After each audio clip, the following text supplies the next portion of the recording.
Lo que recordamos no es el pasado, es el eco del pasado en nuestra conciencia.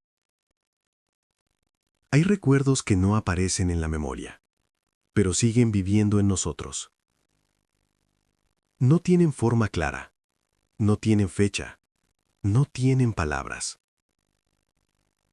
Y sin embargo, condicionan cada gesto. Algo en el interior se contrae cuando aparece una oportunidad. Algo duda cuando surge la posibilidad de avanzar. Algo susurra en silencio. Cuidado. No siempre sabemos por qué. El cuerpo se adelanta a la razón, la emoción se adelanta al pensamiento.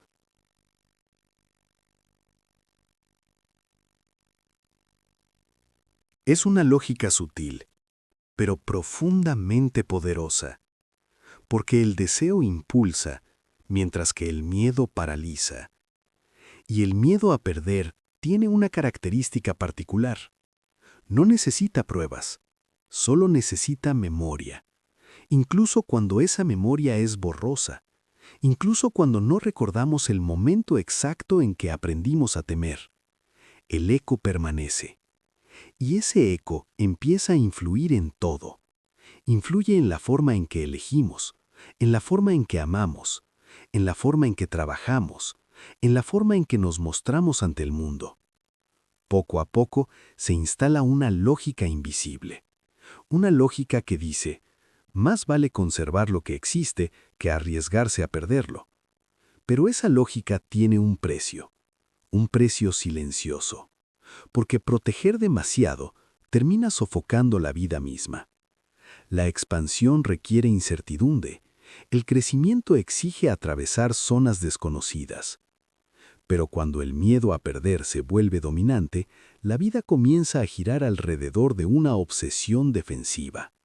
Evitar, controlar, reducir riesgos. Y así aparece una paradoja.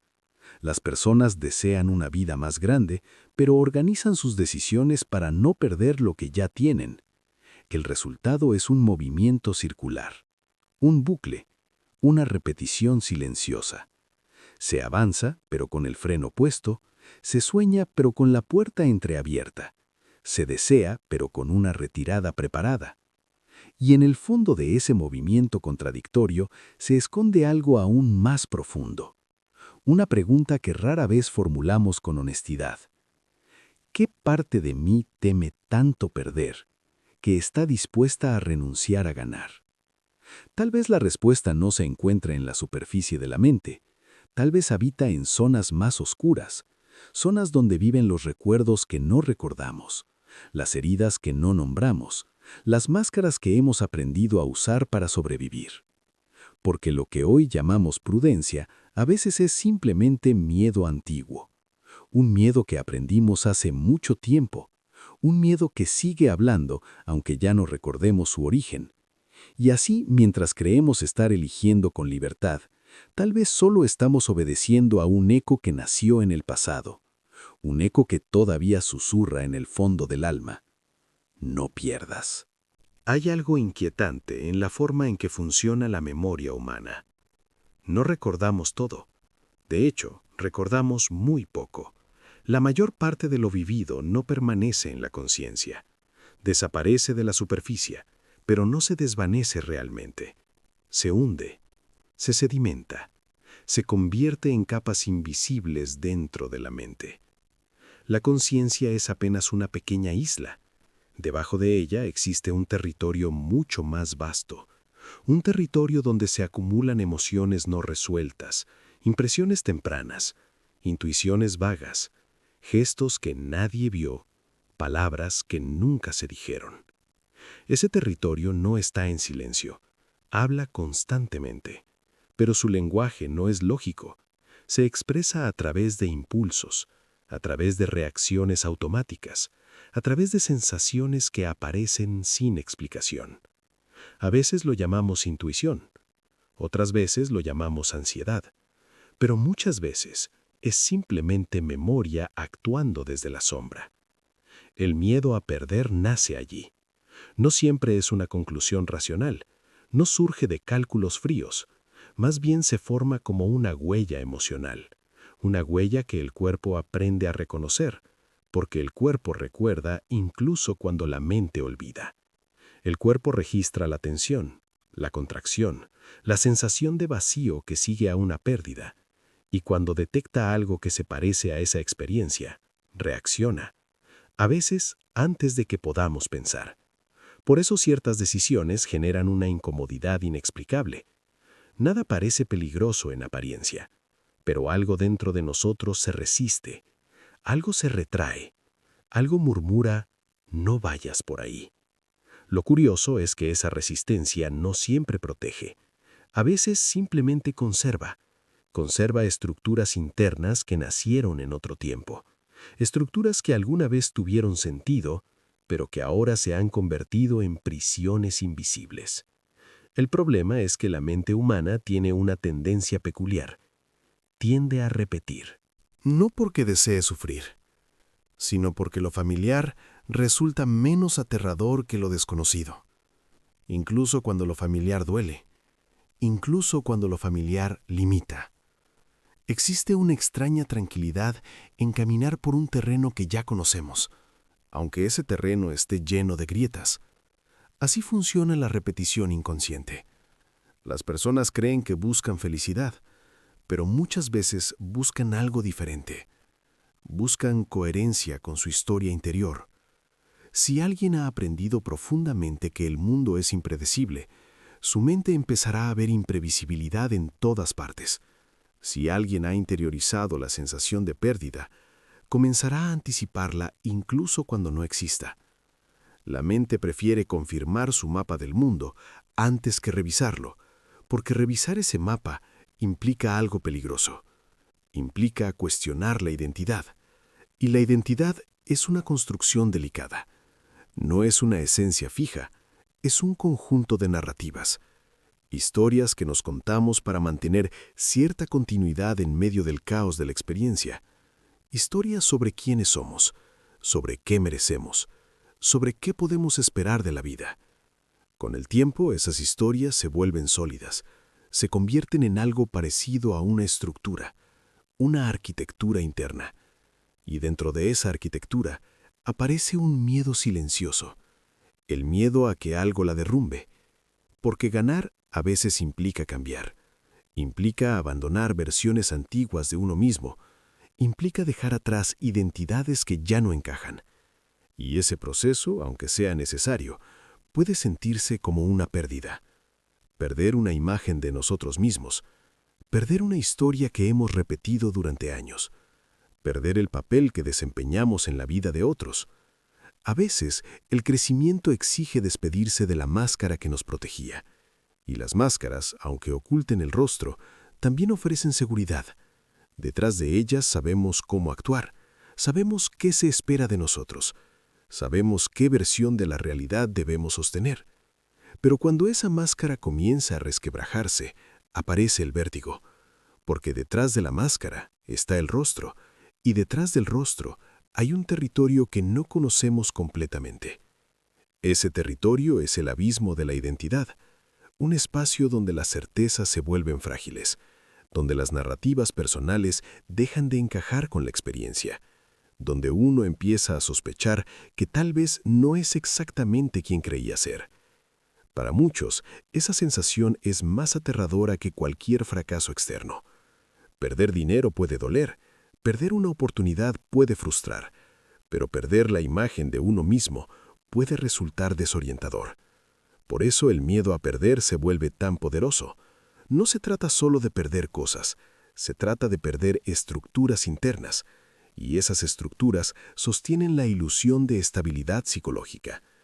El cuerpo también participa en este proceso. Durante mucho tiempo se pensó que la mente era el único lugar donde se almacenaba la experiencia, pero el cuerpo guarda su propio archivo, un archivo silencioso. Cada emoción intensa deja una marca. Cada momento de tensión prolongada se convierte en un patrón. Respiraciones contenidas, hombros rígidos, mandíbulas apretadas. Pequeñas configuraciones físicas que se vuelven normales con el tiempo. El cuerpo aprende a vivir en estado de defensa. Y cuando aparece una situación que podría implicar pérdida, ese sistema defensivo se activa, no porque exista una amenaza real, sino porque el cuerpo recuerda. Así se construye un ciclo invisible. La mente anticipa pérdida, el cuerpo reacciona con tensión, la tensión confirma la sensación de peligro, y la sensación de peligro refuerza la creencia de que es mejor no arriesgar.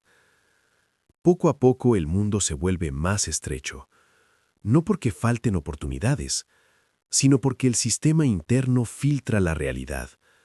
Solo ve aquello que confirma el riesgo. Es un mecanismo antiguo, un mecanismo que alguna vez ayudó a sobrevivir, pero que en un contexto diferente puede convertirse en una barrera. La paradoja es que la vida misma implica pérdida constante. Todo cambia, todo se transforma. Las relaciones evolucionan, las identidades mutan, los deseos se desplazan. Intentar congelar la realidad es una tarea imposible, pero la mente humana lo intenta. Intenta fijar el presente, intenta conservar aquello que conoce, y cuando algo amenaza con alterar ese equilibrio, aparece el miedo. No un miedo estridente, un miedo silencioso, un miedo que se disfraza de prudencia, de lógica, de realismo. La cultura moderna incluso refuerza este impulso. Nos habla constantemente de seguridad, de control, de minimizar riesgos. La vida se convierte en una serie de cálculos. Evaluamos cada paso, analizamos cada movimiento, intentamos predecir el resultado antes de actuar. Pero hay algo que ese enfoque olvida. La vida no es completamente predecible, nunca lo ha sido. La incertidumbre no es una anomalía, es la condición fundamental de la existencia. Y sin embargo, seguimos intentando domesticarla. Creamos sistemas, reglas, estrategias. Esperamos que si somos lo suficientemente cuidadosos, podremos evitar el dolor. Pero el dolor no siempre es evitable. La pérdida tampoco. De hecho, evitar todo riesgo puede generar una pérdida más profunda. La pérdida de posibilidades, la pérdida de experiencias que nunca ocurrieron, la pérdida de versiones de uno mismo que jamás llegaron a existir. Pero esa pérdida es silenciosa, no se ve, no deja cicatrices visibles. Es la pérdida de lo que pudo haber sido. Y tal vez por eso resulta tan fácil ignorarla. La mente prefiere temer lo que puede imaginar antes que lamentar lo que nunca conoció. Así continúa el ciclo, un ciclo de cautela, de contención, de decisiones tomadas no desde el deseo, sino desde la defensa. En el fondo de todo esto hay una pregunta incómoda. Una pregunta que rara vez nos permitimos explorar con honestidad. ¿Hasta qué punto nuestras decisiones nacen del deseo genuino y hasta qué punto nacen del miedo a repetir antiguas heridas? Porque la historia interior de cada persona sigue hablando, sigue proyectándose sobre el presente, sigue moldeando el futuro. Incluso cuando creemos haber dejado atrás el pasado. Tal vez por eso ciertas oportunidades generan vértigo. No porque sean imposibles, sino porque nos obligan a atravesar zonas donde el pasado todavía susurra.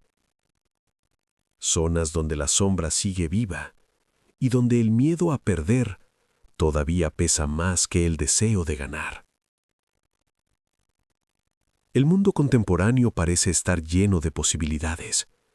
Nunca antes hubo tantas opciones, tantas formas de vivir, tantas identidades disponibles, tantos caminos posibles. Y sin embargo, algo extraño sucede. Cuantas más opciones aparecen, más ansiedad se extiende. La abundancia no siempre libera, a veces paraliza. porque cada elección implica una renuncia.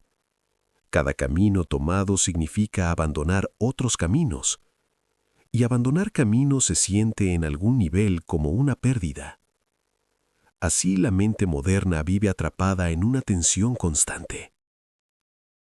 Quiere avanzar, pero teme cerrar puertas.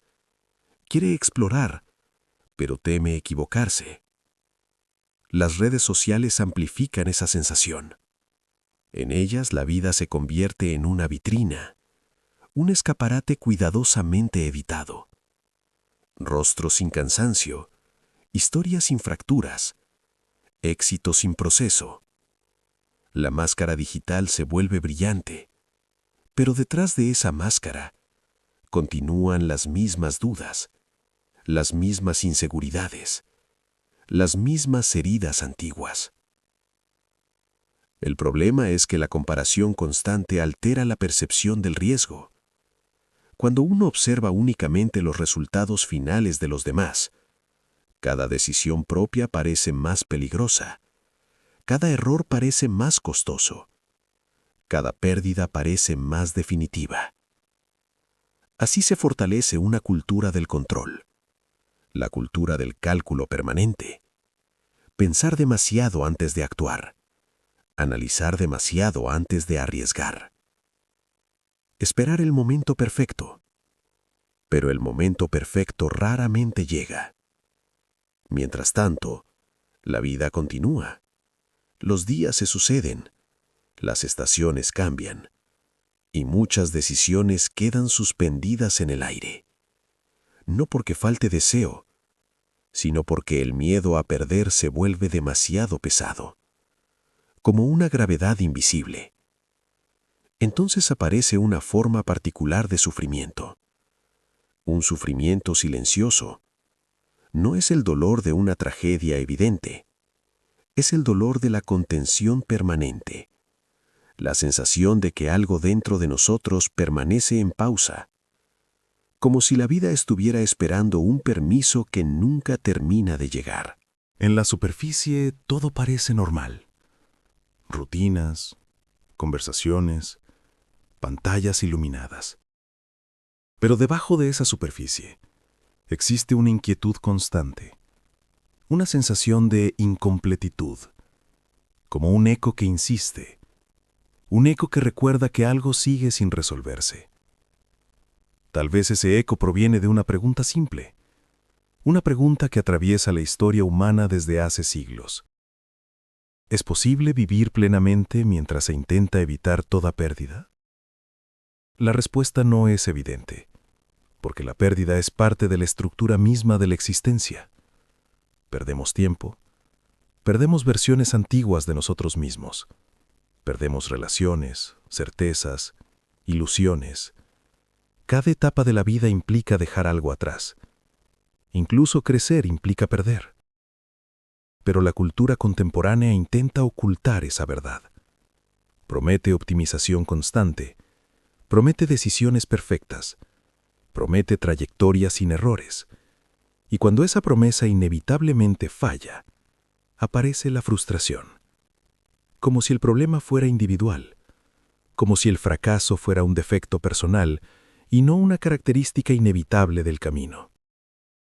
Tal vez por eso el miedo a perder se ha vuelto tan dominante, porque vivimos en un entorno que glorifica el resultado final. Un entorno donde el error parece una mancha, donde el tropiezo se interpreta como señal de incapacidad, donde la imperfección se oculta detrás de filtros. En ese contexto, arriesgar se vuelve aún más difícil. No solo está en juego la pérdida material, también está en juego la imagen, la identidad pública, la narrativa personal que proyectamos hacia el mundo. Y así, el miedo se multiplica. Pero hay algo curioso en la naturaleza humana. A pesar de todos los mecanismos de defensa, algo dentro de nosotros sigue buscando expansión, sigue buscando experiencias nuevas, sigue buscando significado.